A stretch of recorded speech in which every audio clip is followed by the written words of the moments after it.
It was supposed to be the happiest day of my life, the day I dreamed about for years. My wedding day in Chicago was meant to be a celebration of love and joy, surrounded by family and friends. Instead, it turned into a nightmare that shattered everything I believed in. The ceremony was beautiful. The music played softly, the flowers were arranged perfectly, and the guests were all smiles. I looked around the room, feeling a rush of excitement and anticipation. Peter and I had been planning this day for months, and I couldn't wait to begin our life together. But as the evening progressed, things took a turn for the worse. It started when Peter's mother, Mrs. Johnson, approached me with a stern look on her face. She was in her late 50s, with an air of authority that often overshadowed everyone around her. "Scarlett," she said, her voice dripping with disdain, "I need to speak with you." I followed her to a quieter corner of the venue, hoping it was just a minor concern. But Mrs. Johnson's face was flushed with anger.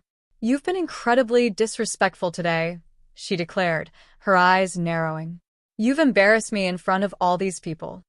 I was taken aback. I had been nothing but polite and respectful. "What are you talking about?" I asked, trying to keep my voice calm. She didn't give me a chance to explain. "Don't act innocent," she snapped. "You think you can come into this family and behave however you like? You're a disgrace." Peter, who had been mingling with the guests, came over at that moment. He looked from his mother to me, his expression unreadable. "What's going on here?" he asked, though his tone suggested he already knew.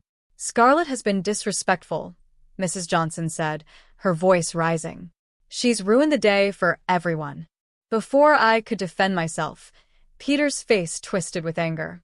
"Is this true?" he demanded, his gaze piercing. "Have you been causing trouble?" "No," I said, feeling the sting of his accusation. "I haven't done anything wrong. I was just trying to enjoy our wedding." But Peter's eyes hardened. "You've made a fool of yourself and my mother," he said, his voice loud enough for nearby guests to hear. "This is unacceptable." The words stung, but nothing prepared me for what happened next. In a shocking move, Peter raised his hand and slapped me across the face. The sound of the slap echoed through the room, and I felt a wave of humiliation wash over me. My face burned, not just from the physical pain, but from the sheer embarrassment of being hit in front of everyone. The room fell silent. Guests exchanged uneasy glances, but no one intervened. Peter's mother watched with a satisfied smirk, as if she had won some victory. "You're a fat woman who's dishonored my mother," Peter shouted, his voice filled with venom. "I can't believe I married someone like you." I stood there, stunned, tears welling up in my eyes. The crowd was a blur of shocked faces. I wanted to run, to hide from the world, but instead, I found myself standing frozen, unable to comprehend what had just happened. Peter's behavior wasn't just shocking, it was a devastating blow.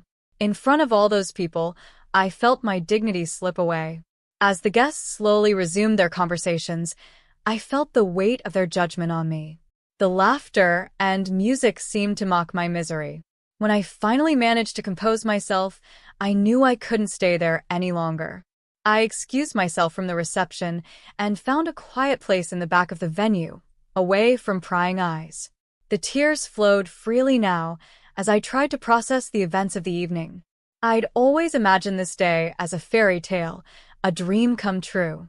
Instead, it had turned into a cruel reminder of the harsh reality I was facing. My marriage, which I had hoped would bring me happiness and security, had revealed itself as a sham. Peter's and his mother's behavior was more than just a fleeting moment of anger. It was a glimpse into a toxic and abusive dynamic I had not fully understood before. The humiliation of the evening was a harsh wake-up call. I knew I couldn't allow this to be the end of my story. As I looked at my reflection in the dim light, I made a silent vow to myself. I would not remain a victim of their cruelty. I would seek justice and expose the truth, no matter how difficult the journey ahead might be. The wedding, once a symbol of new beginnings, had become a turning point in my life. The pain and betrayal I felt were profound, but they also ignited a fire within me. I knew that the road to reclaiming my life and seeking justice would be long and arduous, but I was determined to face it head-on.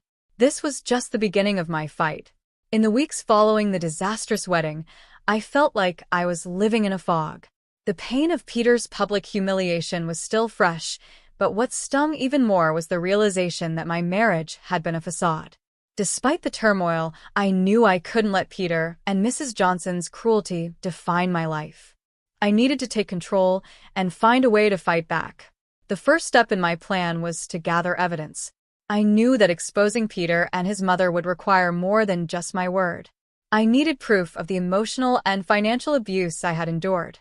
That's when I decided to hire Detective Robert Hayes, a private investigator known for his discretion and effectiveness. I reached out to him, and after a brief consultation, he agreed to take on my case. Detective Hayes was in his mid-40s, with a calm demeanor and a sharp mind. He listened intently as I recounted the events of the wedding and described the pattern of abuse I had experienced. "I understand how difficult this must be for you," he said. "But if you're willing to work with me, we can get to the bottom of this." I nodded, feeling a glimmer of hope. "I'll do whatever it takes," I said. "I just want the truth to come out." With Detective Hayes on board, I started recording my conversations with Peter and Mrs. Johnson.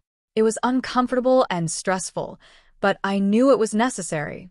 I hid a small recorder in my purse, making sure to capture every conversation I had with them. It wasn't long before I realized how manipulative and abusive they truly were. One evening, Peter and I had a heated argument over dinner. I was recording the conversation, and I remember feeling a mix of dread and determination as I listened to Peter's angry outbursts.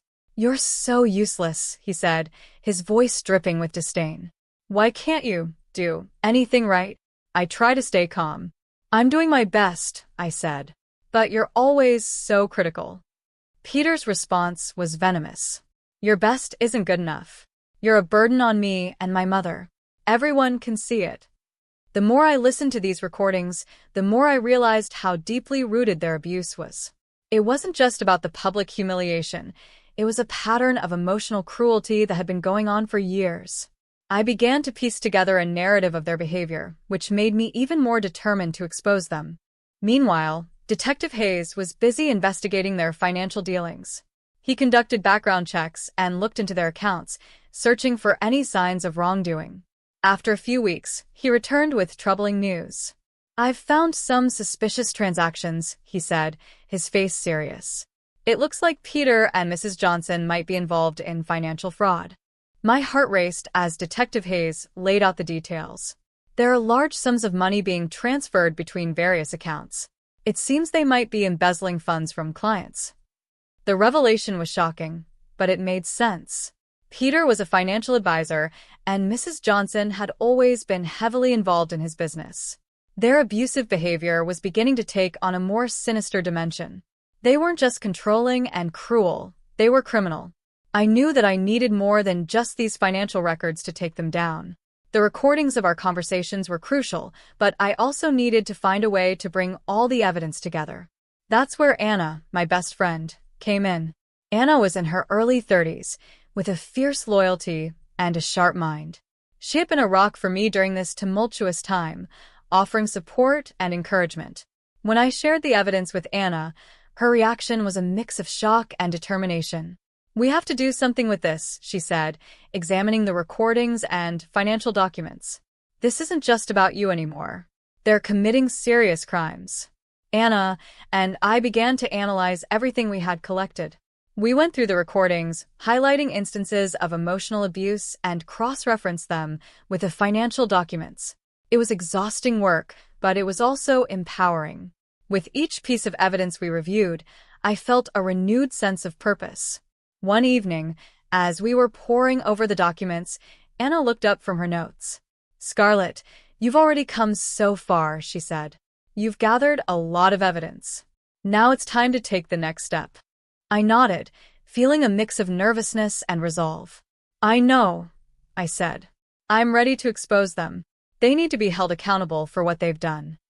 Our plan was to organize a large event where I would reveal the truth about Peter and Mrs. Johnson. I wanted to make sure it was a public affair, so their deceit and cruelty would be laid bare for everyone to see. The idea was both daunting and exhilarating. It was the final step in my journey from victim to someone who would fight for justice. As we prepared for the event, I could feel the weight of the upcoming revelation bearing down on me. But despite the fear, I was driven by a deep sense of justice and a desire to reclaim my life. With Detective Hayes' help, Anna's unwavering support, and the evidence we had gathered, I felt ready to face whatever came next. The journey had been arduous, but it was leading me toward a turning point. I was determined to stand up for myself and expose the truth, no matter how difficult it might be. As the day of the event approached, I knew that this was my chance to take control of my life and fight for justice. The day of the event arrived, and the tension was palpable. I had planned it meticulously, making sure every detail was in place. The venue was a grand hall, decorated elegantly, with an air of sophistication that belied the truth I was about to reveal. I had invited family, friends, and media representatives, hoping to ensure that the truth would be seen and heard by as many people as possible. As the guests began to fill the hall, I felt a mix of anxiety and resolve. The room buzzed with excitement and curiosity, but I couldn't shake the nerves that fluttered in my stomach. Peter and Mrs. Johnson were among the attendees, standing by my side with confident smiles. They had no idea what was about to unfold. The event started with a series of speeches and toasts, creating a festive atmosphere. I played the part of the gracious hostess, all the while feeling like an actor in my own drama. I took deep breaths and tried to calm myself as the moment approached. When the time came for my announcement, I stepped up to the podium. The crowd grew silent, and all eyes were on me. I could see Peter and Mrs. Johnson exchanging glances, their smiles still intact, but with a hint of curiosity. I took a moment to gather my thoughts, feeling the weight of what I was about to do. "Thank you all for coming today," I began, my voice steady, but filled with emotion. This event was organized to celebrate a new beginning, but it has become something much more significant. The guests looked intrigued, and I continued, "What I'm about to share is something that has been hidden for too long. It's about the truth behind the facade that Peter and his mother have maintained." I saw Peter's smile falter as I spoke, his eyes narrowing in suspicion. Mrs. Johnson's expression remained neutral, but I could sense the tension in her posture. I took a deep breath and pressed a button on a remote control, and the large screen behind me flickered to life. The screen displayed a series of audio recordings and financial documents. The first recording began to play, a conversation between Peter and me during one of our arguments. The audio clearly captured Peter's angry outbursts, his harsh words cutting through the room like a knife. The guests listened in stunned silence as the recording played, revealing the emotional abuse I had endured. I saw a mix of shock and sympathy on their faces as they heard Peter call me names and belittle me. Next, the screen switched to the financial documents that Detective Hayes had uncovered. The documents showed large sums of money being transferred between various accounts, highlighting the fraudulent activities Peter and Mrs. Johnson were involved in. The figures were staggering, and the evidence was clear. As the recordings and documents were presented, Peter's demeanor changed. His face grew pale, and his eyes darted around the room, clearly realizing the gravity of the situation. Mrs. Johnson's face flushed with anger and embarrassment, and she looked around helplessly as the truth was laid bare. I could feel a sense of empowerment as I continued. These recordings and documents are evidence of the abuse and fraud that Peter and his mother have perpetrated. They have manipulated and controlled not just me, but many others. It's time for the truth to be known. The media representatives in the room were busy taking notes and capturing every moment. The atmosphere shifted from one of celebration to one of revelation and outrage. The guests were murmuring among themselves, their shock evident. Peter finally spoke, his voice trembling with a mix of anger and fear. "This is ridiculous," he said. "These are just lies and distortions. You're trying to ruin us." But his protestations were drowned out by the overwhelming evidence. The guests, now fully aware of the situation, began to react with outrage. Many expressed their disapproval and concern, while others offered support and sympathy. The room was abuzz with conversation, and I felt a sense of vindication. As the event drew to a close, Peter and Mrs. Johnson tried to leave, but their attempts to escape the fallout were thwarted by the media and the crowd. Their once confident facade had crumbled, and they were left to face the consequences of their actions. I watched as the reality of the situation sank in for them. The facade of respectability they had built was shattered, and the truth was out for everyone to see. For me, it was a moment of triumph and a significant step toward reclaiming my life. The event had been a success in exposing Peter and Mrs. Johnson, but it was also a personal victory. I had taken control of my narrative and fought back against the injustice I had faced. As I looked around at the stunned faces and the whirlwind of activity, I felt a mix of relief and determination. The days following the event were a whirlwind of activity and emotion. The truth about Peter and Mrs. Johnson had been exposed, and the fallout was immense. The media coverage was relentless, and the public reaction was a mix of outrage and support for me. I had become a symbol of resilience and justice, but the real work was just beginning. In the weeks that followed, the media frenzy intensified. Peter and Mrs. Johnson were scrutinized from every angle, their lives laid bare for the world to see. The financial fraud charges were taken seriously, and investigations began to unravel their illicit dealings. The once confident duo was now facing a legal battle that threatened to strip them of their wealth and reputations. I knew that while the media was focused on them, my own journey was far from over. I had to navigate the legal system to ensure that the justice I sought was served. My lawyer, a skilled professional who had been with me throughout this process, prepared a solid case based on the evidence we had gathered. We compiled the recordings, financial documents, and testimonies to build a strong case against Peter and Mrs. Johnson. The courtroom was a daunting place, but I faced it with a steely resolve. As the trial began, I took the stand to testify about the abuse and fraud. The process was emotionally draining, but I was determined to see it through. Each day in court, I was reminded of the pain and humiliation I had endured, but I was also reminded of my strength and courage. Peter and Mrs. Johnson tried to defend themselves, but their arguments were weak compared to the overwhelming evidence against them. Their attempts to discredit me and dismiss the recordings were futile. The financial documents clearly showed the extent of their wrongdoing, and their credibility crumbled under the weight of the truth. The courtroom drama reached its climax when the judge delivered the verdict. Peter was found guilty of financial fraud and was ordered to pay restitution to his victims. Mrs. Johnson faced legal consequences as well, including fines and a tarnished reputation. The judge granted me a divorce, acknowledging the emotional abuse I had suffered. The victory in court was bittersweet. While it was a relief to see justice served, the process had taken a toll on me. I was exhausted but grateful.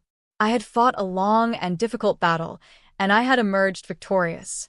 The emotional scars would take time to heal, but I felt a profound sense of closure and achievement.